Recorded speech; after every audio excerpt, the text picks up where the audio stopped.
Hello everyone, welcome to my class.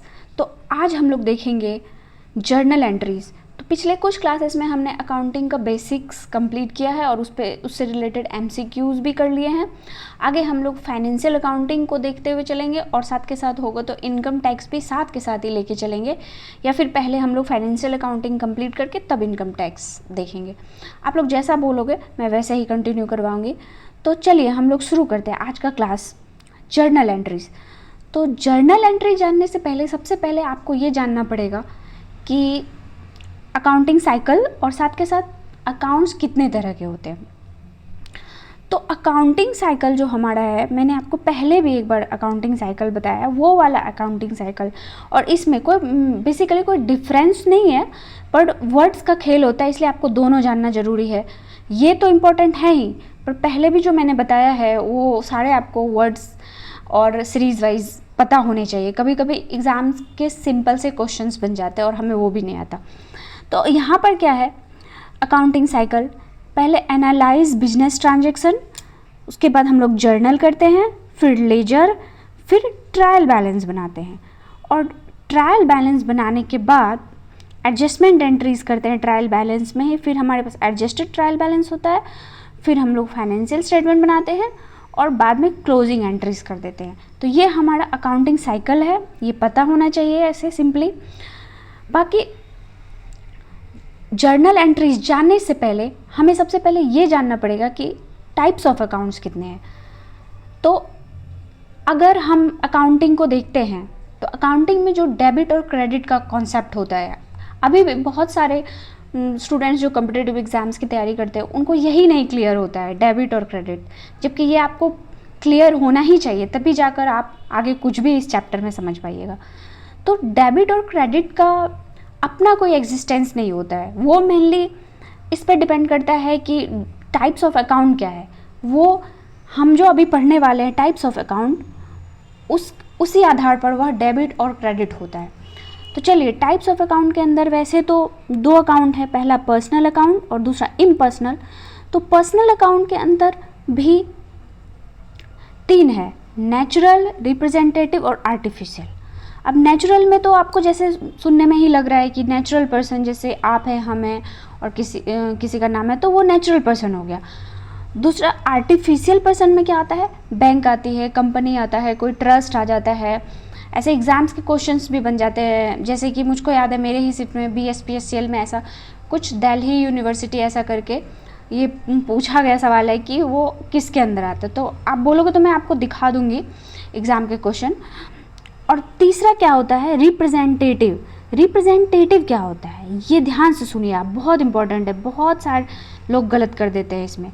Representative का मतलब हुआ, जैसे कोई भी एक्सपेंस है या इनकम है, अगर उसके आगे आउटस्टैंडिंग, अकर्ड, प्रीपेड ऐसा करके कोई वर्ड जोड़ दिया जाए ना, तो वो रिप्रेजेंटेटिव के अंदर आ जाता है। आप इसको याद ही कर लो, ध्यान रखना है इस चीज़ को। यही छोटी छोटी चीज़ें गलतियाँ हो जाती है हमसे एग्ज़ाम में, हम लोग भूल जाते हैं। पर्सनल अकाउंट के अंदर जो हमारा रिप्रेजेंटेटिव, आप ध्यान में नहीं भी रखोगे तो भी आपको इतना तो पता ही होना चाहिए कि ये जो आउटस्टैंडिंग एक्सपेंस है, अकर्ड इनकम है, इनकम रिसीव्ड इन एडवांस, वही होता है। प्रीपेड का मतलब क्या है, पहले, और आउटस्टैंडिंग का मतलब है बकाया। तो इनकम रिसीव्ड इन एडवांस क्या हो गया, प्रीपेड इनकम ही हुआ। तो ये सारे रिप्रेजेंटेटिव। तो आपको क्या ध्यान रखना है मेनली, कि किसी भी एक्सपेंस और इनकम के आगे अगर आउटस्टैंडिंग, प्रीपेड, अकर्ड ऐसा कोई वर्ड जोड़ दिया जाए तो वो रिप्रेजेंटेटिव अकाउंट के अंदर आता है। अब दूसरा हमारे पास है इम्पर्सनल अकाउंट। इम्पर्सनल अकाउंट, पहला तो हो गया पर्सनल, पहला तो हमने देख लिया पर्सनल के अंदर, और दूसरा देख रहे हैं इम्पर्सनल अकाउंट। इम्पर्सनल अकाउंट के अंदर जो है हमारे हाथ में दो तरह का अकाउंट है। तो मेनली हमें यही तीन जानना है, आपको ये पता होना चाहिए कि पर्सनल के अंदर ये है और इम्पर्सनल के अंदर आता है रियल अकाउंट और नॉमिनल अकाउंट। और एग्जाम पॉइंट ऑफ व्यू से देखिए तो आपको ऐसे ही पूछा जाएगा, पर्सनल अकाउंट, दूसरा रियल अकाउंट और तीसरा नॉमिनल अकाउंट। लेकिन आपको ये क्लियर होना चाहिए कि पर्सनल के अंदर नेचुरल, रिप्रेजेंटेटिव, आर्टिफिशियल, जैसे ये रिप्रेजेंटेटिव वाला है, ये बहुत इंपॉर्टेंट एग्जाम का पार्ट बन जाता है। बहुत बार इसी से उठा के सिंपल सा क्वेश्चन पूछ देते हैं कि ये किस अकाउंट के अंदर आता है, और आपको ऐसा कुछ प्रीपेड एक्सपेंस देख के आपको लगेगा ये नॉमिनल अकाउंट है या अकॉर्ड इनकम देख के, लेकिन ऐसा नहीं है, वो रिप्रेजेंटेटिव अकाउंट के अंदर आता है। और दूसरा हमारा जो है इम्पर्सनल, तो एग्जाम पॉइंट ऑफ व्यू से देखें तो हमारे पास यही, हमें प्रीपेड, रिप्रेजेंटेटिव तो आपको याद रखना ही है, उसके अलावे पर्सनल अकाउंट, और दूसरा एग्जाम पॉइंट ऑफ व्यू से रियल अकाउंट और नॉमिनल अकाउंट, 3 तरह का अकाउंट पूछा जाता है। तो अब इम्पर्सनल में जो रियल और नॉमिनल अकाउंट आता है वो क्या है?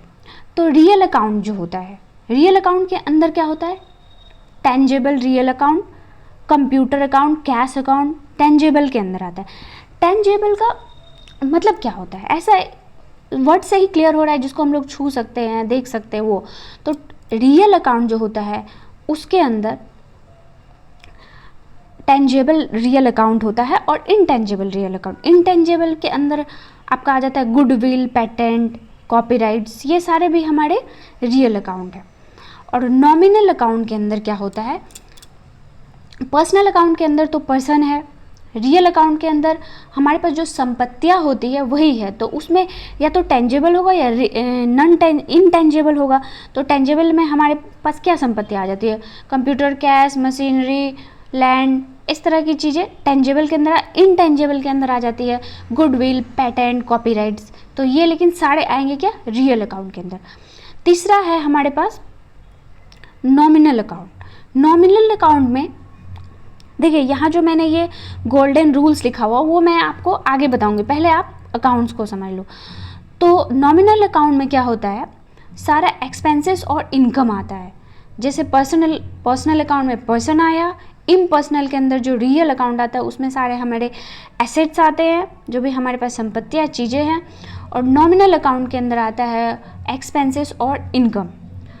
तो अब जैसे नॉमिनल अकाउंट के अंदर क्या आया? Profit loss, trading account, income and expenses, joint venture, realization, ये सब हमारा नॉमिनल अकाउंट का पार्ट होता है। नॉमिनल अकाउंट में मेनली आप जान लो ऑल एक्सपेंसेस और ऑल इनकम को रखा जाता है। तो अभी हमने इतना जाना कि हमारे हाथ में मेनली 3 अकाउंट है, पर्सनल अकाउंट, रियल अकाउंट और नॉमिनल अकाउंट। ठीक है, अब इससे रिलेटेड अब जो ये डेबिट क्रेडिट का रूल है, गोल्डन रूल, 3 गोल्डन रूल, वो मैं आपको इससे आगे वाले सेशन में बताऊंगी। अभी के लिए आप पहले अकाउंट जान लो। अगर आपको इसको इजीली समझ लेते हो तो आगे के क्लासेस समझने में आपको बड़े आसानी होंगी। तो इसमें हम थोड़ा और देख लेते हैं कि जर्नल एंट्री के बारे में, फिर हम लोग आगे के क्लास में गोल्डन रूल्स पढ़ेंगे और जर्नल एंट्रीज पढ़ेंगे। अभी जर्नल एंट्रीज को बस हम थोड़ा सा देख लेते हैं। तो जर्नल एंट्री जो होता है वो क्या क्या होता है, ये एग्जाम पॉइंट ऑफ व्यू से सारे पॉइंट्स मैंने लिखे हैं। जर्नल एंट्री है, उसके बारे में आपको ऐसे कभी एग्जाम में दे देगा, ये सारे वर्ड्स एग्जाम ओरिएंटेड है। First step of accounting cycle क्या होता है? Journal entry, double entry book keeping, double entry पे ही ये जर्नल एंट्री का काम करता है। सिंगल एंट्री होगा तो फिर तब तो वो सिंगल एंट्री सिस्टम ही अलग है। सिंगल एंट्री ऐसे तो इसके सिलेबस में नहीं है, लेकिन आप बोलोगे तो मैं आपको पढ़ा दूंगी सिंगल एंट्री। लेकिन जहाँ तक जर्नल एंट्री का बात आता है तो यहाँ आपको इतना ही जानना है कि डबल एंट्री बुक कीपिंग पे काम करता है। तीसरा क्या है? क्रोनोलॉजिकल ऑर्डर में डेट वाइज काम है। बहुत बार बोल देता है कि डेट वाइज, आपको दे देगा एग्जाम में ईयर वाइज, आप वहाँ गलत कर दोगे, क्योंकि हमेशा जर्नल जो होता है वो डेट वाइज होता है, क्रोनोलॉजिकल ऑर्डर में काम करता है। क्रोनोलॉजिकल ऑर्डर का मतलब क्या समझते हो?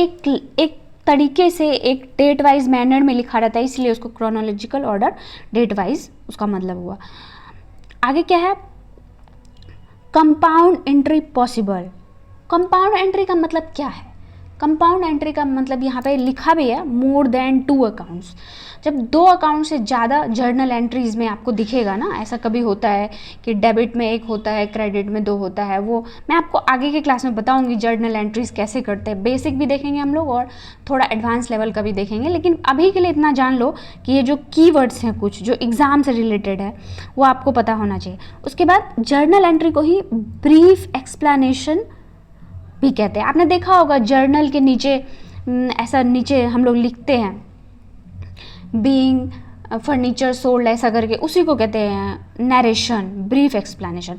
अच्छा, ब्रीफ एक्सप्लेनेशन जो होता है वो सिर्फ और सिर्फ जर्नल एंट्री में ही होता है और आपको कहीं नहीं देखने को मिलेगा, ठीक है।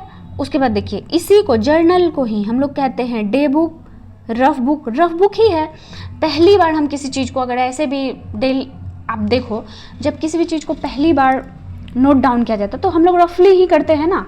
तो लेकिन अगर आप जर्नल एंट्री बनाए हो, ठीक है, और आपको किसी पर्टिकुलर अकाउंट के बारे में जानना है कि कितना परचेज हुआ, कितना सेल हुआ, तो आप तो जर्नल से नहीं बता पाओगे ना, उसके लिए लेजर प्रिपेयर करना पड़ेगा। इसीलिए इसको डे बुक और डे बुक इसलिए डेट और रफ बुक कहा गया है, ठीक है। उसके बाद original entry, book of original entry भी इसी को बोलते हैं, जर्नल को हम लोग बोलते हैं original entry. Assistant to ledger, assistant to ledger क्यों? जर्नल के तुरंत बाद हम लोग लेजर तैयार करते हैं, तो लेजर जो होता है वो जर्नल के बेस पे ही तैयार किया जाता है। हमको पहले लेजर बनाने के लिए जर्नल तैयार करना पड़ता है, तो वो असिस्टेंट टू लेजर है। अच्छा, इसको हम लोग क्या कहते हैं? प्राइमरी बुक भी कहते हैं, डे बुक भी कहते हैं। और हाँ, बहुत इंपॉर्टेंट है ये कि बहुत बार एग्जाम में पूछ देता है कि जर्नल में कितने कॉलम होते हैं, तो हमारे पास जर्नल में टोटल 5 कॉलम होते हैं। तो हमने आज देखा ऐसा कि कितने तरह के अकाउंट्स होते हैं और जर्नल एंट्री से रिलेटेड कुछ कीवर्ड्स देखे। अब नेक्स्ट क्लास में हम लोग देखेंगे कि जर्नल एंट्री करते कैसे हैं और गोल्डन रूल ऑफ अकाउंटिंग जो है हम वो आपको बताएंगे, और उसके बाद हम लोग एडवांस लेवल तक का जर्नल एंट्रीज कैसे करेंगे वो हम आपको बेसिक से एडवांस इसी क्लास में बताएंगे। Thank you. अगर आपको क्लास अच्छा लगे तो सब्सक्राइब, लाइक और शेयर ज़रूर करिए।